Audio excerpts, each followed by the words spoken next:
Hello students, welcome back to this YouTube channel, The Quest Maths for All by Toor sir.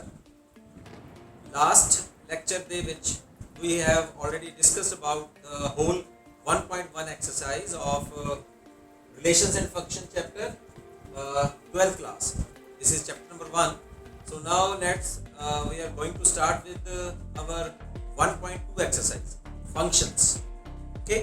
ਸੋ ਤੁਸੀਂ ਆਪਣੀ books ਜੋ ਹੈ ਉਹ ਆਪਣੇ ਸਾਹਮਣੇ ਰੱਖੋ 1.2 ਐਕਸਰਸਾਈਜ਼ ਦੇ ਵਿੱਚ ਕਿਉਂਕਿ ਸਟੇਟਮੈਂਟਸ ਕਾਫੀ ਲੰਬੀਆਂ ਨੇ ਤਾਂ ਮੈਂ ਉਹਨਾਂ ਨੂੰ ਇੱਥੇ ਲਿਖਾਂਗਾ ਤਾਂ ਨਹੀਂ ਹਾਂ ਉਹਨਾਂ ਦੀ ਪਿਕ ਜੋ ਹੈ ਤੁਹਾਨੂੰ ਸਾਹਮਣੇ ਜ਼ਰੂਰ ਨਜ਼ਰ ਆ ਜਾਏਗੀ so I will put the questions question by question ਮੈਂ ਤੁਹਾਨੂੰ ਪਿਕ ਪਾਉਂਦਾ ਜਾਵਾਂਗਾ ਇਹਦੇ ਵਿੱਚ ਲੇਕਿਨ ਫॉर द ਮੋਮੈਂਟ ਕਿਉਂਕਿ ਆਪਾਂ ਹੁਣ ਪੜ੍ਹਨਾ ਸਟਾਰਟ ਕੀਤਾ ਹੈ ਤੁਸੀਂ ਉਹ ਕਿਤਾਬ ਆਪਣੇ ਸਾਹਮਣੇ ਰੱਖੋ ਕੁਐਸਚਨ ਫਸਟ ਹੈ show that the function from R to R. So the statement of first question is show that the function f from the set of real numbers exercise 1 point from the set of real numbers to real number and it is defined by fx is equal to 1 by x और ये कहता है show करो कि function 1 है और on to है on the set of real numbers set of real number ਜੋ ਹੈ ਉਹਦੇ ਵਿੱਚ ਇਹ ਨਾਨ ਜ਼ੀਰੋ ਰੀਅਲ ਨੰਬਰ ਹੋਣੇ ਚਾਹੀਦੇ ਨੇ ਯਾਨੀ ਕਿ r ਦੇ ਸੈੱਟ ਵਿੱਚੋਂ ਆਪਾਂ 0 ਜੋ ਐਲੀਮੈਂਟ ਹੈ ਉਹ ਮਾਈਨਸ ਕਰ ਰਹੇ ਹਾਂ ਕਿਉਂਕਿ 0 ਦੇ ਉੱਪਰ ਇਹ ਫੰਕਸ਼ਨ ਫਿਰ ਡਿਫਾਈਨ ਨਹੀਂ ਰਹੇਗਾ ਰਾਈਟ ਤੇ ਸੈਕੰਡ ਪਾਰਟ ਵੀ ਹੈਗਾ ਇਹਦਾ ਲੇਕਿਨ ਆਪਾਂ ਪਹਿਲੇ ਫਸਟ ਪਾਰਟ ਨੂੰ ਆਪਾਂ ਡਿਸਕਸ ਕਰਦੇ ਹਾਂ ਤਾਂ ਫਸਟ ਫੰਕਸ਼ਨ ਦੇ ਵਿੱਚ ਆਪਣੇ ਕੋਲ ਆ ਦਿੱਤਾ ਹੈ ਉਹਨੇ fx 1/x ਆਪਾਂ ਇਹਦੇ 1 ਸੈੱਟ ਕਰਨ ਦੇ ਲਈ ਆਪਾਂ ਦੋ ਐਲੀਮੈਂਟਸ ਲੈ ਲੈਣੇ ਆ ਡਿਫਰੈਂਟ ਦੇ ਵਿੱਚ x1 x2 so here we have 1 over x1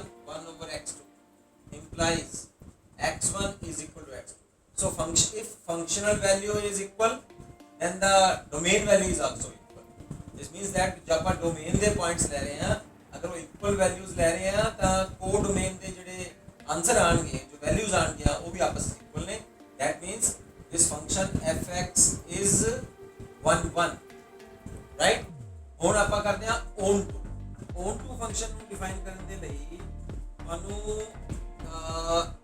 ਇੱਕ y ਤੁਹਾਡੇ ਕੋਲ ਹੋਣਾ ਚਾਹੀਦਾ ਹੈ ਔਰ y belongs to this codomain set there exists and x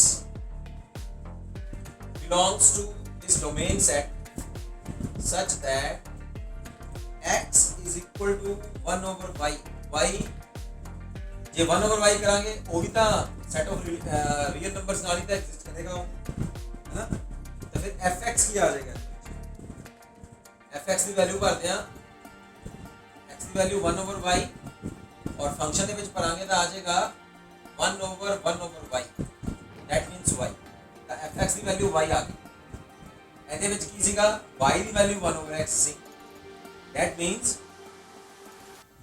the given function is on right the 1 1 on to ਹੈਗਾ ਇਹ ਫੰਕਸ਼ਨ ਅਗਰ ਆਪਾਂ ਇਹਨੂੰ ਹੁਣ ਗ੍ਰਾਫਿਕਲੀ ਸਮਝੀਏ ਤਾਂ ਕੀ ਮਤਲਬ ਬਣਦਾ ਦੇਖੋ ਤੁਹਾਨੂੰ ਮੈਂ ਇਹਦੇ ਵਿੱਚ ਆਪਣਾ ਇੱਕ ਐਰੋਗ੍ਰਾਫ ਜੋ ਹੈ ਉਹ ਬਣਾ ਕੇ ਦਿਖਾਣਾ ਜੋ ਆਪਾਂ ਪਹਿਲੇ ਵੀ ਕਰਦੇ ਰਹੇ ਹਾਂ ਜਦੋਂ ਆਪਾਂ ਇਹ ਟੌਪਿਕ ਨੂੰ ਸ਼ੁਰੂ ਕੀਤਾ ਸੀਗਾ ਤਾਂ ਇੱਕ ਫੰਕਸ਼ਨ ਹੈ ਔਰ ਕਿੱਥੋਂ ਲੈ ਕੇ r to r set of real numbers to real numbers ਠੀਕ ਹੈ 1 1 ਆਪਾਂ ਦੇਖਦੇ ਔਰ ਫੰਕਸ਼ਨ ਡਿਫਾਈਨਡ ਹੈ ਠੀਕ ਹੈ fx is equal to 1 over x ਤਾਂ ਇਹਦੇ ਵਿੱਚ ਹੁਣ ਤੁਸੀਂ ਜੋ ਡੋਮੇਨ ਦੇ ਐਲੀਮੈਂਟਸ ਲੈਣੇ ਉਹ ਕੁਝ ਵੀ ਲੈ ਸਕਦੇ ਹੋ ਕਿਉਂਕਿ ਸੈਟ ਆਫ ਰੀਅਲ ਨੰਬਰਸ ਹੈ ਤਾਂ ਨੈਚੁਰਲ ਨੰਬਰਸ ਵੀ ਹੈਗੇ ਨੇ ਰੈਸ਼ਨਲ ਨੰਬਰਸ ਵੀ ਹੈਗੇ ਨੇ 네ਗੇਟਿਵ ਵੀ ਹੈਗੇ ਨੇ ਹਨਾ 1 2 3 1/2 1/3 ਫਿਰ -1 -2 ਠੀਕ ਹੈ ਹਾਂ 0 ਨਹੀਂ ਲੈਣਾ ਆਪਾਂ and so on set of real numbers ਹੈ ਹਰ ਇੱਕ ਰੀਅਲ ਨੰਬਰ ਦੇ ਲਈ ਜੋ ਇਹਦੀ ਇਮੇਜ ਆਏਗੀ ਦੈਟ ਵਿਲ ਬੀ ਡਿਫਰੈਂਟ ਨਾ ਇੱਕ ਜਦੋਂ ਮੈਂ ਇੱਥੇ ਭਰਦਾ ਤਾਂ ਇੱਕ ਆਏਗੀ ਦੋ ਜਦੋਂ ਮੈਂ ਭਰਾਂਗਾ ਤਾਂ ਉਹਦੀ ਇਮੇਜ ਕੀ ਆਏਗੀ 1/2 3 ਭਰਾਂਗਾ ਤਾਂ ਕੀ ਆਏਗੀ 1/3 1/2 ਭਰਾਂਗਾ ਤਾਂ ਕਿੰਨੀ ਆਏਗੀ 2 1/3 ਭਰਾਂਗਾ x ਦੀ ਵੈਲਿਊ ਤਾਂ 3 ਆ ਜਾਏਗੀ -1 ਭਰਾਂਗਾ ਤਾਂ -1 ਆ ਜਾਏਗੀ -2 ਭਰਾਂਗਾ ਤਾਂ -1/2 ਆਏਗੀ ਕੋਈ ਵੀ ਤੁਸੀਂ ਡੋਮੇਨ ਦੇ ਐਲੀਮੈਂਟਸ ਦੀ ਇਮੇਜ ਕੱਢ ਰਹੇ ਹੋ ਇਮੇਜ ਹਰ ਇੱਕ ਦੀ ਹੈਗੀ ਹੈ ਔਰ ਡਿਫਰੈਂਟ ਹੈ so this function is 1 1 on to function ਕੀ ਹੋਏਗਾ on to ਫੰਕਸ਼ਨ ਕੀ ਹੁੰਦਾ ਹੈ ਕਿ ਜਿਹੜੇ ਆਪਾਂ ਇਮੇਜ ਦੇ ਐਲੀਮੈਂਟਸ ਲਏ ਨੇ ਉਹ ਕਿਸੇ ਨਾ ਕਿਸੇ ਐਲੀਮੈਂਟ ਦੀ ਇਮੇਜ ਹੋਣੇ ਚਾਹੀਦੇ ਨੇ 3 ਕਿਹਦੀ ਇਮੇਜ ਹੈ 1/3 ਦੀ, 2 ਕਿਹਦੀ ਇਮੇਜ ਹੈ 1/2 ਦੀ। ਇੱਥੇ ਅਗਰ ਆਪਾਂ ਲਈਏ 1/5 ਕਿਹਦੀ ਇਮੇਜ ਹੈ 5 ਦੀ। ਮਤਲਬ ਕਹਿੰਦਾ ਕਿ ਜਿਹੜੇ ਸਾਰੇ ਰੇਂਜ ਦੇ ਐਲੀਮੈਂਟਸ ਆਏ ਨੇ ਉਹ ਕਿਸੇ ਨਾ ਕਿਸੇ ਐਲੀਮੈਂਟ ਦੀ ਡੋਮੇਨ ਦੇ ਸੈੱਟ ਦੇ ਵਿੱਚ ਕਿਸੇ ਨਾ ਕਿਸੇ ਐਲੀਮੈਂਟ ਦੀ ਉਹ ਇਮੇਜ ਹੈਗੇ ਹੀ ਹੈਗੇ। ਕੋਈ ਐਲੀਮੈਂਟ ਖਾਲੀ ਨਹੀਂ ਹੈ, ਕੋਈ ਇਹਦੇ ਵਿੱਚ ਐਜਾ ਐਲੀਮੈਂਟ ਨਹੀਂ ਹੈ ਜਿਹਦੀ ਕੋਈ ਪ੍ਰੀ ਡੋਮੇਨ ਨਾ ਹੋਵੇ ਜਾਂ ਜਿਹਦੀ ਕੋਈ ਡੋਮੇਨ ਦੇ ਵਿੱਚ ਕੋਈ ਐਲੀਮੈਂਟ ਰਹਿੰਦਾ ਹੋਵੇ ਉਹਦੀ ਰੇਂਜ ਹੀ ਨਾ ਕੱਢੀ ਹੋਵੇ। ਜੋ ਕਿਸੇ ਦੀ ਰੇਂਜ ਤਾਂ ਆ ਗਈ ਪਰ ਰੇਂਜ ਜਿਹਦੀ ਆਪਾਂ ਕੱਢੀ ਹੈ ਇਮੇਜ ਤਾਂ ਆ ਗਈ ਪਰ ਜਿਹਦੀ ਇਮੇਜ ਕੱਢੀ ਹੈ ਉਹ ਐਲੀਮੈਂਟ ਹੀ ਨਹੀਂ ਹੈ, ਤਾਂ ਸਾਰੇ ਐਗਜ਼ਿਸਟ ਕਰ ਰਹੇ ਨੇ। ਦਿਸ ਮੀਨਸ ਦੈਟ ਇਹ ਫੰਕਸ਼ਨ ਓਨ ਟੂ ਵੀ ਹੈ, ਰਾਈਟ। ਹੁਣ ਉਹ ਕਹਿੰਦਾ ਚਲੋ ਆਹ ਤਾਂ ਹੋ ਗਿਆ। ਹੁਣ ਕਹਿੰਦਾ ਹੈ ਕਿ ਅਗਰ ਤੁਸੀਂ ਇਹਦੇ ਵਿੱਚ ਡੋਮੇਨ ਨੂੰ ਕੋਡੋਮੇਨ ਨੂੰ ਚੇਂਜ ਕਰ ਦੋ ਔਰ ਫੰਕਸ਼ਨ ਨੂੰ ਇਹ ਬਣਾ ਲਓ ਜਦੋਂ ਕਿ ਰੇਂਜ ਸੈਟ ਜੋ ਹੈ ਉਹ ਸੇਮ ਹੈ, ਕੋਡੋਮੇਨ जो है वो सेम है और जो डोमेन है वो आपका सेट ऑफ नेचुरल नंबर्स आपका कर लेंगे, राइट। होने देखना है आपका कि ਇਹਦੇ ਵਿੱਚ फंक्शन की बनेगा, क्या ये फंक्शन जो 1 बनता है बन जाएगा। 1 क्यों बनेगा, हर एक ਇੱਥੇ ਜੇ नेचुरल नंबर ਲੈ ਲਈਏ ਆਪਾਂ ਇਹਨੂੰ ਐਵੇਂ ਸਮਝਦੇ ਹਾਂ। नेचुरल नंबर ਲੈਣੇ ਆ 1 4 5 6 राइट। ਤੇ एलिमेंट्स देखो फंक्शन तो वही है fx = 1 over x। ਇਹਦੇ ਜਿਹੜੇ ਐਲੀਮੈਂਟਸ ਆਣੇ ਚਾਹੀਦੇ ਨੇ ਉਹ ਰੀਅਲ ਨੰਬਰ ਵਿੱਚ ਆਣੇ ਚਾਹੀਦੇ ਨੇ। 1 1/2 ਠੀਕ ਹੈ 1/3 1/4 1/5 so on। हर एक एलिमेंट की डिफरेंट इमेज आ रही है, तो ये 1 है। ऑन टू चेक करो ऑन टू है कि नहीं है। ऑन टू चेक करने ਦੇ ਲਈ ਆਪਾਂ ਦੇਖਦੇ ਹਾਂ 1.2 ਹੈ ਜਾਂ ਇੱਕ ਐਲੀਮੈਂਟ ਹੈ ਜਿੱਥੇ ਕੋਈ ਵੀ ਇੱਕ ਐਲੀਮੈਂਟ ਚੱਕ ਕੇ ਦੇਖ ਲਓ।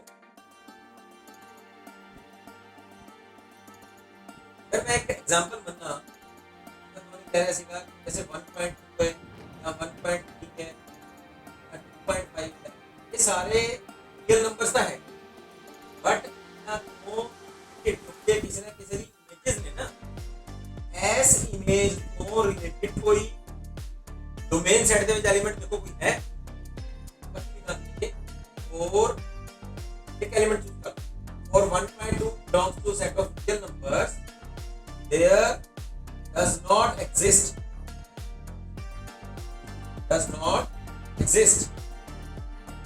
any x belongs to set of numbers।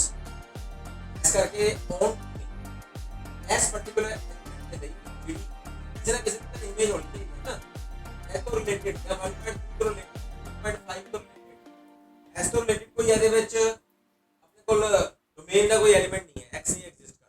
इस करके on to नहीं, ਤਾਂ ਅਗਰ ਦੋਨੋਂ ਆਪਾਂ r ਲੈ ਲੈਨੇ ਆ ਸੈਟ ਆਫ ਰੀਅਲ ਨੰਬਰਸ ਲੈਨੇ ਆ, set of real number domain ਹੈ, ਸੈਟ ਆਫ ਰੀਅਲ ਨੰਬਰ ਹੀ ਕੋਡੋਮੇਨ है और रेंज सेट भी यही है, ਤਾਂ ये फंक्शन 1 1 और on है। अदरवाइज ये सिर्फ 1 1 होएगा on to। This is our question number 1। Here in second question it asking to check the injectivity and subjectivity, means 1 1 पे on to आप चेक करना, ठीक है। फर्स्ट पार्ट कह रहा है कि फंक्शन जो है वो डिफाइंड है from the set of natural numbers to natural numbers. Check करो कि जो फंक्शन इस तरह डिफाइंड है वो 1 1 on to है या की है या की नहीं है, ठीक है, वो ਤੁਸੀਂ ਦੇਖਣਾ ਹੈ। तो सब तो पहले ਆਪਾਂ ਇਹਦਾ ਫਸਟ ਪਾਰਟ ਦੇਖਦੇ ਹਾਂ। फर्स्ट पार्ट ਦੇ ਵਿੱਚ ਆਪਾਂ ਦੋ ਡਿਫਰੈਂਟ ਐਲੀਮੈਂਟਸ ਦੇ ਉੱਪਰ ਵੈਲਿਊਜ਼ ਅਗਰ ਡਿਫਰੈਂਟ ਲੈ ਰਹੇ ਹਾਂ ਤਾਂ ਕੀ ਆਏਗਾ x square = y square, under root लवांगे तो x = y। This means that if the elements are equal their images are equal, if elements are different their images are different, right। This means that injective function. तो ਹੁਣ ਆਪਾਂ ਸਬਜੈਕਟਿਵਿਟੀ यानी कि on to check कर दें। On to ਦਾ मतलब है कि ਆ ਜਿਹੜੇ ਐਲੀਮੈਂਟਸ ਆ ਰਹੇ ਨੇ ਇਹ ਰੇਂਜ ਸੈਟ ਨਾਲ ਬਿਲੋਂਗ ਕਰ ਰਹੇ ਨੇ, ਔਰ ਜਿਹੜੇ ਆਪਾਂ ਐਲੀਮੈਂਟਸ ਲੈ ਰਹੇ ਹਾਂ ਉਹ n यानी कि अगर आप डोमेन के एलिमेंट चकते हैं वो भी नेचुरल नंबर तो ले रहे हैं और जेडे आंसर आएंगे स्क्वायर्स आएंगे वो भी नेचुरल नंबर तो आएंगे, राइट। इस देखो कि दो एक एलिमेंट है जो सेट ऑफ नेचुरल नंबर नाल बिलोंग कर रहे हैं, ठीक है, but there does not exist ऐसा कोई भी x नहीं है, does not exist x belongs to this domain set such that ਜਿਹਦਾ ਆਪਾਂ ਸਕੁਏਅਰ ਕਰੀਏ ਤਾਂ ਉਹ ਕੀ ਆ ਜਾਵੇ 2 ਆ ਜਾਏ। ਇਸ ਤਰ੍ਹਾਂ ਦਾ ਹੈ ਨਹੀਂ, ਕੋਈ ਵੀ ਨਹੀਂ ਹੋ ਸਕਦਾ। ਆ ਦੋ ਜਿਹੜਾ ਐਲੀਮੈਂਟ ਆਪਾਂ ਲੈ ਰਹੇ ਹਾਂ ਉਹ ਰੇਂਜ ਸੈੱਟ ਵਿੱਚ ਲੈ ਰਹੇ ਹਾਂ, ਮਤਲਬ ਇਹਦਾ ਕਿਹੜਾ ਐਲੀਮੈਂਟ ਹੈ ਜਿਹਦਾ ਆਪਾਂ ਸਕੁਏਅਰ ਕਰੀਏ ਕਿ 2 ਆਏ, ਉਹ ਤਾਂ ਪੋਸੀਬਲ ਨਹੀਂ ਹੈ ਨਾ। fx is equal to x square, this is equal to 2, ਤਾਂ ਇਹ ਪੋਸੀਬਲ ਹੈ ਨਹੀਂ ਹੈ ਨਾ। ਇਹਦਾ ਤੁਹਾਨੂੰ ਦੇਖੋ ਆਪਾਂ ਇਹਦਾ ਤੁਹਾਨੂੰ ਜ਼ਿਆਦਾ ਸਮਝ ਆਏਗੀ ਜੇ ਆਪਾਂ ਇਹਦਾ ਐਰੋ ਬਣਾ ਲਈਏ, set of natural number and fx is defined by x square। ਤਾਂ ਇੱਥੇ ਤੁਸੀਂ 1 2 3 4 5 6 7 8 9 ਐਂਡ ਸੋ ਔਨ ਆ ਵੀ ਨੈਚੁਰਲ ਨੰਬਰਸ ਹੀ ਹੈ, ਲੇਕਿਨ ਇਹ ਕਿਹੜੇ ਨੈਚੁਰਲ ਨੰਬਰ ਆਣਗੇ ਸਕੁਏਅਰ ਕਰਕੇ ਆਣਗੇ। ਜਦ ਆਪਾਂ ਇੱਥੇ 1 ਭਰਦੇ ਆ ਤਾਂ 1 ਦਾ ਸਕੁਏਅਰ, 2 ਦਾ ਸਕੁਏਅਰ, 3 ਦਾ ਸਕੁਏਅਰ, 4 ਦਾ ਸਕੁਏਅਰ, 5 ਦਾ ਸਕੁਏਅਰ, 6 ਦਾ ਸਕੁਏਅਰ ਐਂਡ ਸੋ ਔਨ। ਲੇਕਿਨ ਇਹ ਸੈਟ ਆਫ ਨੈਚੁਰਲ ਨੰਬਰ ਹੈ ਤੇ ਇਹਦੇ ਵਿੱਚ ਹੋਰ ਐਲੀਮੈਂਟ ਵੀ ਤਾਂ ਹੋਣਗੇ ਨਾ, 1 ਵੀ ਹੋਏਗਾ, 2 ਵੀ ਹੋਏਗਾ, 3 4, ਇਹਦਾ ਸਕੁਏਅਰਸ ਨੇ ਨਾ। ਸਕੁਏਅਰਸ ਦਾ ਮਤਲਬ ਕੀ ਹੈ ਕਿ ਇੱਥੇ ਐਲੀਮੈਂਟ ਹੈਗੇ ਨੇ 1 4 9 16 25 36, ਤਾਂ ਹਰ ਇੱਕ ਦੀ ਇਮੇਜ 1 ਦਾ ਸਕੁਏਅਰ 1, 2 ਦਾ ਸਕੁਏਅਰ, 3 ਦਾ ਸਕੁਏਅਰ, 4 ਦਾ ਸਕੁਏਅਰ, 5 ਦਾ ਸਕੁਏਅਰ, 6 ਦਾ ਸਕੁਏਅਰ, 7 ਦਾ ਸਕੁਏਅਰ। ਲੇਕਿਨ ਹੁਣ ਤੁਸੀਂ ਦੇਖੋ ਇੱਥੇ ਬਗੈਰ ਸਕੁਏਅਰ ਵਾਲੇ ਐਲੀਮੈਂਟਸ ਵੀ ਤਾਂ ਹੈਗੇ ਨੇ ਨਾ, ਜਿਨ੍ਹਾਂ ਦੀ ਕੋਈ ਡੋਮੇਨ ਐਲੀਮੈਂਟ ਹੀ ਨਹੀਂ ਹੈਗਾ। ਮਤਲਬ 1 ਤਾਂ ਚਲੋ ਹੈਗਾ, 1 ਦੇ ਲਈ 1 ਤਾਂ ਐਗਜ਼ਿਸਟ ਕਰਦਾ ਹੈ। ਆ ਦੇਖੋ ਇਹਦੇ ਲਈ ਤਾਂ ਹੈਗਾ ਇਹ, ਜੋ ਆਪਾਂ ਕੱਢ ਵੀ ਲਈਏ ਨਾ 1 ਦੇ ਲਈ 1 ਐਗਜ਼ਿਸਟ ਕਰ ਰਿਹਾ ਹੈ। ਲੇਕਿਨ ਆ ਜਿਹੜਾ ਨੈਚੁਰਲ ਨੰਬਰ ਹੈ 2, ਇਹਦੀ ਪ੍ਰੀ ਇਮੇਜ ਕਿੱਥੇ ਹੈ, ਮਤਲਬ ਇਹਦਾ ਇੱਥੇ ਕਿਹੜੇ ਐਲੀਮੈਂਟ ਆਣਗੇ ਜਿਹੜੇ ਸਕੁਏਅਰਸ ਦੇ ਹੋਣਗੇ। ਲੇਕਿਨ ਇੱਥੇ ਇੱਕ 2 ਐਲੀਮੈਂਟ ਵੀ ਹੈ ਜਿਹੜਾ ਨੈਚੁਰਲ ਨੰਬਰ ਹੈ। ਆਪੇ ਲਿਖਿਆ ਨਾ 2 ਇਜ਼ ਅ ਨੈਚੁਰਲ ਨੰਬਰ ਸੱਚ ਦੈਟ ਐਜਾ ਕੋਈ ਵੀ ਐਲੀਮੈਂਟ ਨਹੀਂ ਹੈ ਜਿਹਦਾ ਸਕੁਏਅਰ 2 ਹੋਵੇ। ਸਿਮਿਲਰਲੀ ऐसा कोई भी एलिमेंट नहीं है कि वो स्क्वायर होवे और वो 3 आ जाए, ऐसा है ही नहीं है ना, क्योंकि ऐसे 3 भी है तो 3 की कोई प्री इमेज यानी कि डोमेन सेट दे विच कोई एलिमेंट एग्जिस्ट नहीं करता। This means that this is not onto, ये ऑन टू नहीं, लेकिन different element the different images जरूर है। ਇੱਥੇ जो एलिमेंट्स ਤੁਸੀਂ ਲਵੋਗੇ ਉਹਨਾਂ ਦੀ ਇਮੇजेस ਜ਼ਰੂਰ ਆਣਗੀਆਂ ਤੁਹਾਡੇ, ਚਾਹੇ ਜਿੰਨੀਆਂ ਮਰਜ਼ੀ ਲੈ ਲਓ। इनफाइनाइट एलिमेंट दिया इनफाइनाइट इमेजेस आ जाएंगे। क्यों?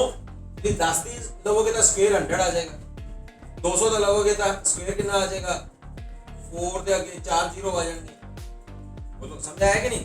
हर एक डोमेन एलिमेंट की कोई ना कोई इमेज जरूर है, बट इमेज वाले सेट दे विच कुछ ऐसे एलिमेंट्स ने जिन्हां दी डोमेन वाले एलिमेंट्स नहीं है, डोमेन एलिमेंट एग्जिस्ट नहीं करते, ऐसा करके ऑन टू नहीं है। बोलो समझ आया? ਇਸੇ ਤਰ੍ਹਾਂ ਹੀ ਤੁਸੀਂ ਸਾਰਾ ਚੈੱਕ ਕਰ ਸਕਦੇ ਹੋ ਜਿਹੜੇ ਸੈਕਿੰਡ ਪਾਰਟ ਹੈ ਆ ਵਾਲਾ ਇੰਟੀਜ਼ਰਸ ਦੇ। ਦੇਖੋ ਹੁਣ ਇੰਟੀਜ਼ਰ ਹੈ, ਆ ਵੀ ਇੰਟੀਜ਼ਰ ਹੈ। ਇੰਟੀਜ਼ਰ ਦੇ ਵਿੱਚ ਤਾਂ 0 ਵੀ, ਨੈਗੇਟਿਵ ਵੀ, ਪਲੱਸ ਵੀ ਹੁੰਦਾ ਹੈ ਨਾ, ਸਾਰੇ ਕੁਝ ਹੁੰਦੇ ਨੇ, ਮਾਈਨਸ ਵੀ ਹੁੰਦਾ ਹੈ। ਤਾਂ ਇੰਟੀਜ਼ਰ ਦੇ ਸੈੱਟ ਵਿੱਚ ਤੁਸੀਂ ਚੈੱਕ ਕਰਕੇ ਦੇਖੋ ਕਿ ਕਿਆ ਇਹ 1 1 ਔਨ ਟੂ ਹੋਏਗਾ ਜਾਂ 1 1 ਹੈ ਜਾਂ ਔਨ ਟੂ ਹੈ, ਕੀ ਹੈ, ਆ ਤੁਸੀਂ ਚੈੱਕ ਕਰਕੇ ਦੇਖੋ। ਆਪਾਂ ਐਰੋ ਸੈਟ ਨਾਲ ਇਹਨੂੰ ਸਮਝਦੇ ਹਾਂ, z z -1 -2 -3 -4 1 2 3 4 and so on. ਔਰ ਇੱਧਰ ਵਾਲੇ ਐਲੀਮੈਂਟਸ ਕਦੋਂ ਆਣਗੇ? ਜਦੋਂ ਉਹਨਾਂ ਦਾ ਸਕੁਏਅਰ ਕਰਾਂਗੇ ਆਪਾਂ, ਹੈ ਨਾ।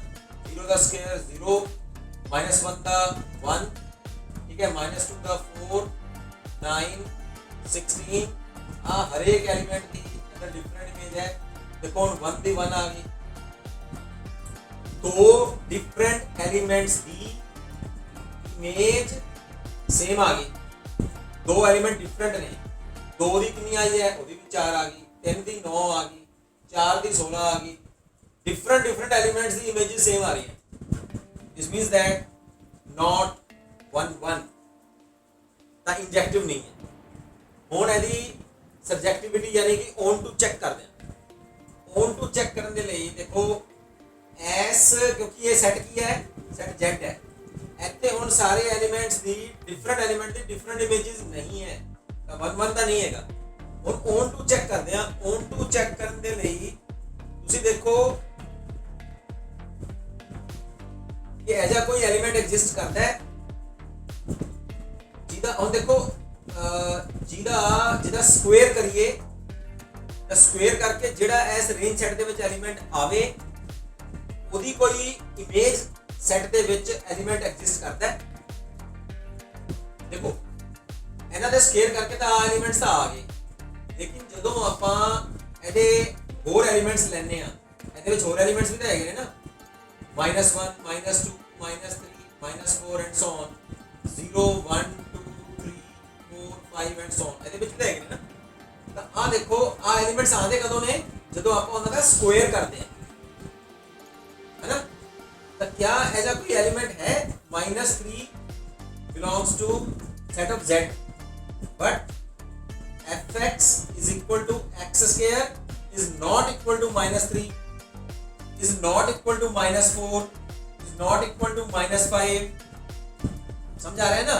तो किसी का भी स्क्वायर नेगेटिव साइड का नहीं होएगा ना, ਇਹਦਾ मतलब ये ਜਿਹੜੇ एलिमेंट ने इस एलिमेंट ਦੀ कोई प्री इमेज तो है ही नहीं, इमेज तो कोई ना कोई आ गई लेकिन प्री इमेज तो नहीं है, यानी कि ये जो y वाले एलिमेंट्स ने इन्हां दे ਲਈ कोई x एग्जिस्ट नहीं करता। जो फंक्शन ਆਪਾਂ ਕਿਵੇਂ ਲਿਖਦੇ ਆ, fx y, y वाले एलिमेंट्स कितने ਹੁੰਦੇ ਨੇ, रेंज सेट ਦੇ ਵਿੱਚ, और ਆ वाले जो एलिमेंट ਲੈਣੇ ਆ ਉਹ ਡੋमेन सेट ਦੇ ਵਿੱਚ ਹੁੰਦੇ ਨੇ। ਹੁਣ y सेट ਦੇ एलिमेंट ਕੁਝ 네ਗੇਟਿਵ ਵੀ ਹੋਣਗੇ, ਤਾਂ ਕੁਝ 네ਗੇਟਿਵ एलिमेंट्स ਦੇ ਲਈ x ਤਾਂ ਐਗਜ਼ਿਸਟ ਕਰਦਾ ਹੀ ਨਹੀਂ ਇਹਦੇ ਵਿੱਚ, है ना। x ਉਹ ਵਾਲਾ ਐਗਜ਼ਿਸਟ ਕਰਨਾ ਚਾਹੀਦਾ ਜਿਨ੍ਹਾਂ ਦਾ ਇਸ ਫੰਕਸ਼ਨ ਦੇ ਵਿੱਚ ਅਗਰ ਆਪਾਂ ਵੈਲਿਊ ਭਰੀਏ ਔਰ ਸਕੁਏਅਰ ਕਰੀਏ ਤਾਂ ਐਲੀਮੈਂਟਸ ਆਣੇ ਚਾਹੀਦੇ। ਹੁਣ ਕੁਝ ਐਲੀਮੈਂਟਸ ਇਹਦੇ ਵਿੱਚ ਬਚ ਜਾਣਗੇ, ਕੁਝ ਮਤਲਬ ਇਨਫਾਈਨਾਈਟ, ਕਿਉਂਕਿ ਸੈਟ ਆਫ ਇੰਟੀਜਰ ਹੈ ਤਾਂ ਬਹੁਤ ਐਲੀਮੈਂਟਸ ਬਚ ਜਾਣਗੇ। ਤਾਂ ਇਸੇ ਤਰ੍ਹਾਂ ਹੀ ਤੁਸੀਂ ਇਹਨਾਂ ਦਾ ਟਰਾਈ ਕਰੋ ਸੈਟ ਆਫ ਰੀਅਲ ਨੰਬਰ ਦੇ ਲਈ, ਫਿਰ ਕਿਊਬ ਦੇ ਲਈ, ਉਹਦਾ same lines you can solve this. ਕਿਹੜਾ ਫੰਕਸ਼ਨ, ਹੁਣ ਇਹਦਾ ਮਤਲਬ ਕੀ ਹੈ ਕਿ ਨਾ ਇਹ ਫੰਕਸ਼ਨ ਇੰਜੈਕਟਿਵ ਹੈ ਨਾ ਹੀ ਸਰਜੈਕਟਿਵ ਹੈ, ਨਾ ਹੀ 1 1 ਹੈ ਨਾ ऑन 2 है। सेकंड क्वेश्चन जो थर्ड पार्ट है वो एग्जैक्टली सेकंड पार्ट ਦੇ ਵਰਗਾ ਹੀ ਹੈ, ਸਿਮਿਲਰ ਹੈ। ਦੇਖਿਆ ਜਾਵੇ ਤਾਂ ਇੱਥੇ set of real number to set of real numbers ਨੇ, ਇੱਥੇ ਹੈ set of integers to integers. ਤਾਂ ਸੈਟ ਆਫ ਇੰਟੀਜਰ ਜਿਹੜੇ ਨੇ ਉਹ ਸੈਟ ਆਫ ਰੀਅਲ ਨੰਬਰਸ ਦੇ ਸਬਸੈਟ ਹੀ ਤਾਂ ਹੁੰਦੇ ਨੇ, ਯਾਨੀ ਕਿ ਜੋ ਇਹਨਾਂ ਵਿੱਚ ਸੋਲੂਸ਼ਨ ਚੱਲ ਰਿਹਾ ਹੈ ਉਹੀ solution set of real number ਵਿੱਚ ਵੀ ਚੱਲ ਰਿਹਾ, ਐਗਜ਼ੈਕਟਲੀ ਸੇਮ ਹੈ। ਇਹਦੇ ਵਿੱਚ ਨਾ ਤਾਂ ਇਹ 1 1 ਸੀ, neither 1 1 nor on 2, similar result will be there in set of real numbers। ਦੇਖੋ ਨਾ ਕਿਵੇਂ set of real numbers ਮੈਂ ਹੁਣ ਕੀ ਕੀਤਾ ਸੀਗਾ, ਇੱਥੇ ਤੁਹਾਨੂੰ ਜੋ set of ਆਪਾਂ ਇੰਟੀਜਰਸ ਵਿੱਚ ਕੀਤਾ ਹੈ, ਹੁਣ ਆਪਾਂ ਥਰਡ ਵਿੱਚ ਉਹੀ ਕੰਮ ਕਰ ਰਹੇ ਹਾਂ। ਫੰਕਸ਼ਨ ਆਪਣੇ ਕੋਲ ਹੈਗਾ x ਸਕੁਅਰ, ਹੁਣ ਸੈਟ ਆਫ ਰੀਅਲ ਨੰਬਰਸ ਦੇ ਵਿੱਚ ਅਗਰ ਆਪਾਂ ਦੇਖੀਏ ਤਾਂ ਇਹਦੇ ਵਿੱਚ ਵੀ -1 -2 -3, ਇਹਦੇ ਵਿੱਚ ਡੈਸੀਮਲਸ ਵੀ ਆਣਗੇ, ਹੈ ਨਾ, 1 2 3 4। और जो ਆਪਾਂ स्क्वायर करके एलिमेंट्स लेने तो -1 का स्क्वायर भी 1 है और 1 का स्क्वायर भी 1 है, -2 का स्क्वायर 4 है और 2 का स्क्वायर भी 4 है। तो ਇਹਦਾ मतलब अपने कोल ਇਹਨਾਂ ਦੀ डिफरेंट इमेजेस, ਜਦੋਂ ਆਪਾਂ -1 ਲਿਆ ਤਾਂ भी 1 आया और ਜਦੋਂ ਆਪਾਂ 1 ਲਿਆ ਉਦੋਂ भी 1 आया। डिफरेंट एलिमेंट्स ने इमेजेस सेम है कि नहीं, तो फिर ऐसे करके ये इंजेक्टिव नहीं है, this is not injective function, right, मतलब 1 1 फंक्शन नहीं है। और ऑन टू ले लो, ऑन टू विच देखो आ क्योंकि सेट ऑफ रियल नंबर्स ने, लेकिन ਇਹਦੇ ਵਿੱਚ रेंज सेट ਕਿਹੜਾ बनेगा, रेंज सेट बनेगा ਜਿਹੜੇ स्क्वायर करके एलिमेंट्स आएंगे, है कि नहीं। रेंज सेट ਤਾਂ सेट ऑफ रियल नंबर ही हो गया, लेकिन कोड डोमेन जो एलिमेंट्स बनणगे वो ਜਿਹੜੇ स्क्वायर करके आएंगे, है ना। ਹੁਣ ਇਹਦੇ ਵਿੱਚ ਕੋਈ ਅਜਿਹਾ ਐਲੀਮੈਂਟ ਵੀ ਤਾਂ ਹੋਏਗਾ ਨਾ, ਜਿਵੇਂ ਆਪਾਂ -2 ਹੈ, -3 ਹੈ ਜਾਂ -4 ਹੈ। ਹੁਣ ਇਹ ਐਲੀਮੈਂਟਸ ਹੋਣੇ ਕੀ ਚਾਹੀਦੇ ਨੇ, ਸਕੁਅਰ ਹੋਣ ਤੋਂ ਬਾਅਦ ਆਣੇ ਚਾਹੀਦੇ ਨੇ, ਬਟ ਐਜਾ ਕੋਈ ਵੀ ਐਲੀਮੈਂਟ ਨਹੀਂ ਹੈ, there does not exist x belongs to r S R ਦੇ ਵਿੱਚ, ਸੱਚ ਦੈਟ ਕਿ ਆਪਾਂ ਉਹਦਾ ਸਕੁਅਰ ਕਰੀਏ ਤਾਂ ਉਹ ਆ ਵਾਲੇ ਐਲੀਮੈਂਟਸ ਆ ਜਾਣ। ਸਪੋਜ਼ -2 ਹੈ ਜਾਂ -3 ਹੈ ਜਾਂ -4 ਹੈ, ਤਾਂ ਇਸ ਤਰ੍ਹਾਂ ਦੇ ਐਲੀਮੈਂਟਸ ਨਹੀਂ ਆਣਗੇ, ਉਹਦੇ ਲਈ ਕੋਈ ਆਪਣੇ ਕੋਲ x ਨਹੀਂ ਹੈ, ਯਾਨੀ ਕਿ ਇਹਦੇ ਵਿੱਚ ਕੋਈ ਐਲੀਮੈਂਟ ਨਹੀਂ ਹੈ। कहने का मतलब है -2 की कोई प्री इमेज नहीं है अपने को, -3 की भी कोई प्री इमेज नहीं है, ਇਮੇਜ ਦੇ ਸੈਟ ਆਫ ਰੇਂਜ ਸੈਟ ਵਿੱਚ ਤਾਂ ਆ ਰਹੇ ਨੇ, लेकिन उन्होंने कोई प्री इमेज नहीं है, इस करके ऑन टू फंक्शन भी नहीं है, यानी कि सब्जेक्टिव भी नहीं है। हुण आ जाओ fourth part, set of natural numbers to set of natural numbers and it is a cube function. हुण इधर ध्यान दो, है ना, तुहानूं मैं उस तरह ही समझा रहा इनू भी, F X is equal to F Y, so X cube is equal to Y cube, 1/3 power लवांगे तो x ओवर y आ जाएगा। So it is a 1 function, तो इंजैक्टिव तो है over the set of natural numbers. हुण आपां इहदा ऑन टू चेक करते हैं, ठीक। अगर आप इनू एरो ग्राफ के नाल समझिए तो आ भी n है, आ भी n है, ਇਹਦੇ ਵਿੱਚ एलिमेंट जो आएंगे वो x क्यूब करके आएंगे, यदि जो इमेजेस आएंगे 1 2 3 4 5 6 7, है ना, और 1 दी image 1 2 the 8 27 64 and so on. तो हरेक एलिमेंट दी ਇਹਦੇ ਵਿੱਚ इमेज तो होएगी, क्योंकि जी इमेज आएगी वो भी तो नैचुरल नंबर्स ही आएंगे ना, लेकिन ये तो होगी दी कोडोमेन, ठीक है। ਜਿਹੜੇ ਹੁਣ ਇਹਦੇ ਵਿੱਚ ਸੈਟ ਆਫ n ਦੇ ਵਿੱਚ ਦੂਸਰੇ ਐਲੀਮੈਂਟਸ ਨੇ, है ना, 2 3 4 ਇਹ ਵੀ ਨੈਚੁਰਲ ਨੰਬਰਸ ਨੇ, ਇਹਨਾਂ ਦੀ ਕੋਈ ਪ੍ਰੀ ਇਮੇਜ नहीं है, है ना, ऐसा कोई भी एलिमेंट नहीं है, there does not exist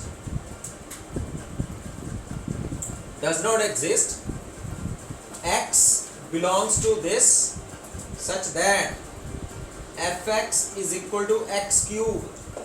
जिमें कि 2 है, 2 हुण किहदा क्यूब है, किहदा भी नहीं हैगा, 3 किहदा है, कोई ਇਹਦੇ ਵਿੱਚ ਕੋਈ ऐसा एलिमेंट नहीं है ਜਿਹਦਾ ਆਪਾਂ क्यूब करिए 2 आ जाए, ਇਹਦੇ ਵਿੱਚ ਕੋਈ ऐसा एलिमेंट नहीं है ਜਿਹਦਾ ਆਪਾਂ क्यूब करिए कि 3 आ जाए, 4 आ जाए या 5 आ जाए, है ना, इस तरह कोई भी एलिमेंट नहीं है, तो इस करके ऑन टू नहीं है, सब्जेक्टिव नहीं है। बोलो समझ आया? इस तरह ही तुसी सैट ऑफ इंटीजर्स का भी देख सकते हो। देखो जो क्वेश्चंस मैं तुहानू कह रहा कि you should try for this, तुसी हुण ऐ ना करो भी इधर उधर नकल मार के उन्होंने क्वेश्चन नू करो, है ना, किते होर पासे देख लो। अगर मैं वो तुहाडे लई छड्ड रहा या तुहानू कह रहा कि तुसी करो, तो मैनू इन्ना पता है कि अगर ये स्टूडेंट्स आ कर लेंगे या आ कर लेंगे तो 3rd भी कर लेगा, 4th भी कर लेगा, 5th भी कर लेगा, ठीक है। मतलब मैं तुहानू होमवर्क दे रहा, तुहाडे कोल मैं करवाना चाह रहा कि तुसी करो, ताकि तुहानू ये कॉन्सैप्ट समझ आए। और मैथमेटिक्स का सीक्रेट की है, जो बंदा आप करता है उन्होंने ही आता फिर, राइट। तुहानू समझ आएगा कि ਇਹਦੇ ਵਿੱਚ क्यूब ਦੇ ਵਿੱਚ मैं set of integer set of integers ਨੂੰ मैं किमें इंजैक्टिव और सब्जेक्टिविटी उन्होंने चेक मैं कर सकता, right. So this is our question number 2। हुण आपां क्वेश्चन 3rd वाल चलते हैं। So now 3rd question is statement fx is a greatest integer function and is asking you to prove that this is neither 1 1 nor on 2, ठीक है। तो सब तो पहला आपां जो +1 च सीखिया ग्रेटेस्ट इंटीजर फंक्शन वो की हुंदा है।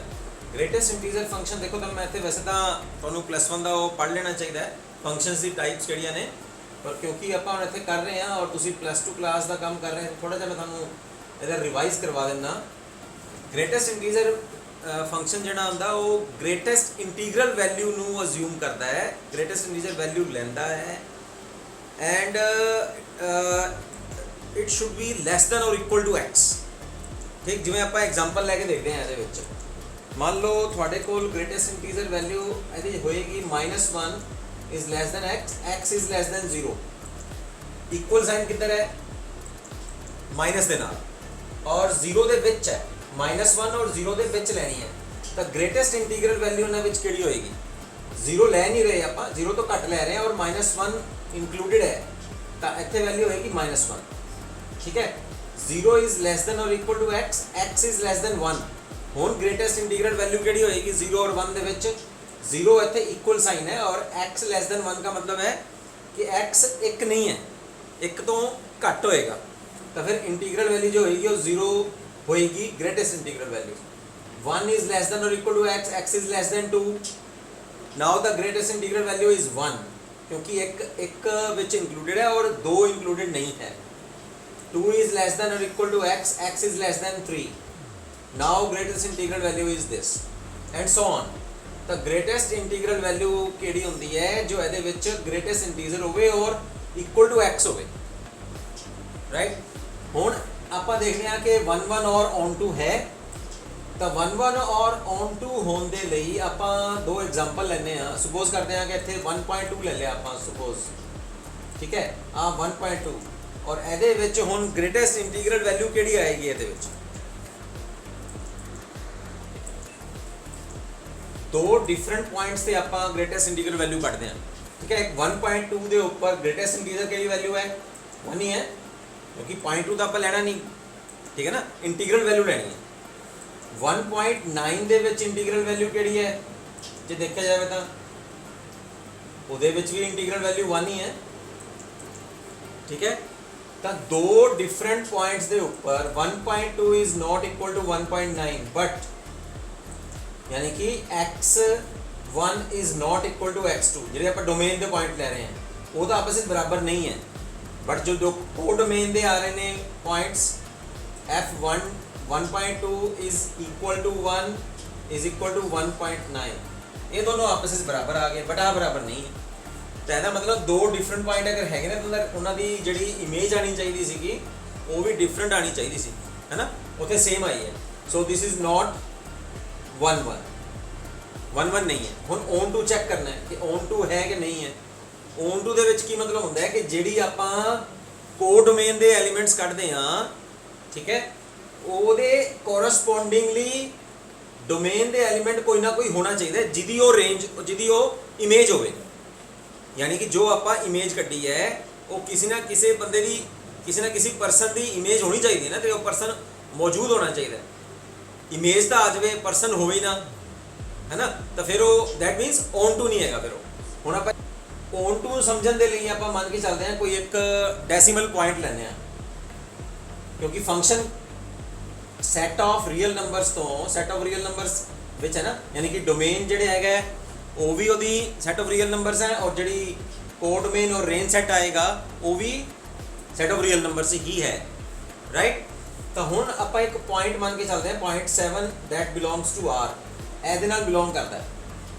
ਹੁਣ ਆਪਾਂ ਕੱਢ ਰਹੇ ਹਾਂ ਕਿ ਰਿਜ਼ਲਟ ਜਿਹੜਾ ਉਹ 0.7 ਆ ਰਿਹਾ। ਹੁਣ ਅਗਰ ਆਪਾਂ ਇਹਨੂੰ ਐਰੋ ਡਾਇਗਰਾਮ ਨਾਲ ਦੇਖੀਏ, ਦੋਨੋਂ ਹੀ ਸੈਟ ਆਫ ਰੀਅਲ ਨੰਬਰਸ ਨੇ, ਹੈ ਨਾ, ਤਾਂ ਇਹਦੇ ਵਿੱਚ ਜਦੋਂ ਇਸ ਫੰਕਸ਼ਨ ਦੀ ਵੈਲਿਊ ਭਰਾਂਗੇ ਤਾਂ ਵੈਲਿਊ ਸਾਰੀਆਂ ਕਿਹੜੀਆਂ ਆਣਗੀਆਂ? ਇੰਟੀਗਰਲ ਵੈਲਿਊਜ਼ ਹੀ ਆਣਗੀਆਂ, ਹੈ ਨਾ। 1 2 3 4 5 6 ਸਾਰੀਆਂ ਇੰਟੀਗਰਲ ਵੈਲਿਊਜ਼ ਆਣਗੀਆਂ।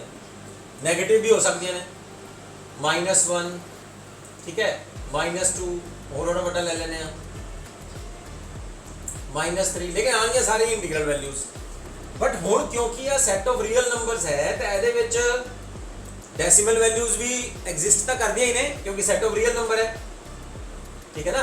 ਤਾਂ ਇਹਦੇ ਵਿੱਚ 0.2 0.3 0.3 4 0.5 0.6 ਇਹ ਸਾਰੀਆਂ ਵੈਲਿਊਜ਼ ਵੀ ਹੋਣਗੀਆਂ, ਠੀਕ ਹੈ। ਯਾਨੀ ਕਿ ਇਹ ਕਿਹੜੀਆਂ ਵੈਲਿਊ ਨੇ ਜਿਹੜੀ ਰਿਜ਼ਲਟ ਆਉਣ ਤੋਂ ਬਾਅਦ ਆਉਂਦੀਆਂ ਨੇ। ਬਟ ਇਹਦੇ ਅਕੋਰਡਿੰਗ ਤਾਂ ਫੰਕਸ਼ਨ ਦੇ ਅਕੋਰਡਿੰਗ ਤਾਂ ਹੈ ਨਾ ਕਿ ਗ੍ਰੇਟੈਸਟ ਇੰਟੀਜਰ ਹੈ, ਸਿਰਫ ਇੰਟੀਗਰਲ ਵੈਲਿਊ ਆਣਗੀਆਂ, ਬਟ ਇਹਦੇ ਵਿੱਚ ਤਾਂ ਡੈਸੀਮਲ ਵੈਲਿਊਜ਼ ਵੀ ਆ ਰਹੀਆਂ ਨੇ। ਹੁਣ ਇਹਦੇ ਡੈਸੀਮਲ ਵੈਲਿਊ ਦੇ ਕੋਰਸਪੋਂਡਿੰਗ ਇਹਦੇ ਵਿੱਚ ਅਜੀ ਕਿਹੜੀ ਵੈਲਿਊ ਹੈ ਜੋ ਆਪਾਂ ਇਸ ਫੰਕਸ਼ਨ ਦੇ ਵਿੱਚ ਭਰੀਏ, ਹੈ ਨਾ। ਤੁਸੀਂ ਲਿਖੋਗੇ there does not exist x belongs to R such that fx is equal to कोई एक डेसिमल वैल्यू चेक करके देखो 0.3, यानी कि क्योंकि ये ग्रेटेस्ट इंटीजर है तो ग्रेटेस्ट इंटीजर ਦੇ ਵਿੱਚ अगर ਆਪਾਂ डेसिमल वैल्यू पुट करते हाँ तो वैल्यू तो इंटीग्रल आनी चाहिए, डेसिमल तो आनी नहीं चाहिए, पर इतने डेसिमल वैल्यू आ रही है क्योंकि सेट ऑफ रियल नंबर्स है, ठीक है। तो फिर ਇਹਦਾ मतलब ऐसा कोई x एग्जिस्ट नहीं करता जो ਆਪਾਂ ग्रेटेस्ट इंटीग्रल वैल्यू ਦੇ ਵਿੱਚ पुट करिए और डेसिमल वैल्यू आ जाए। सो दिस इज नॉट पॉसिबल, ऐसा पॉसिबल नहीं है ना।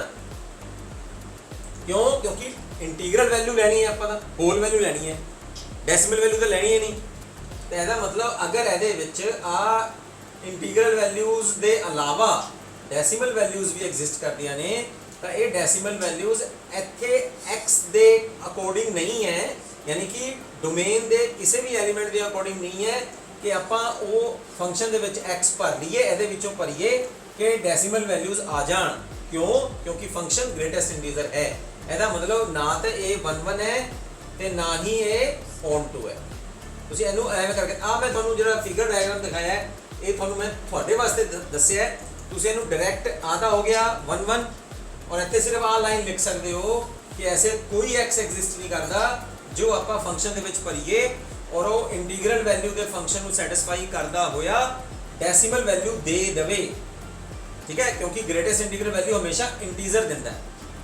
ठीक है, ग्रेटेस्ट इंटीजर देगा तो फिर ਇਹਦਾ मतलब अपने को डोमेन ਦੇ ਵਿੱਚ ਕੋਈ ਅਜਿਹਾ ਐਲੀਮੈਂਟ ਐਗਜ਼ਿਸਟ ਨਹੀਂ ਕਰਦਾ ਜਿਹਦੀ ਕਿ ਉਹ ਇਮੇਜ ਹੈ। ਇਮੇਜ ਐਗਜ਼ਿਸਟ ਕਰ ਰਹੀ ਹੈ ਬਟ ਉਹ ਪਰਸਨ ਨਹੀਂ ਹੈ ਜਿਹਦੀ ਉਹ ਇਮੇਜ ਹੈ। ठीक, इस करके ऑन टू फंक्शन नहीं है।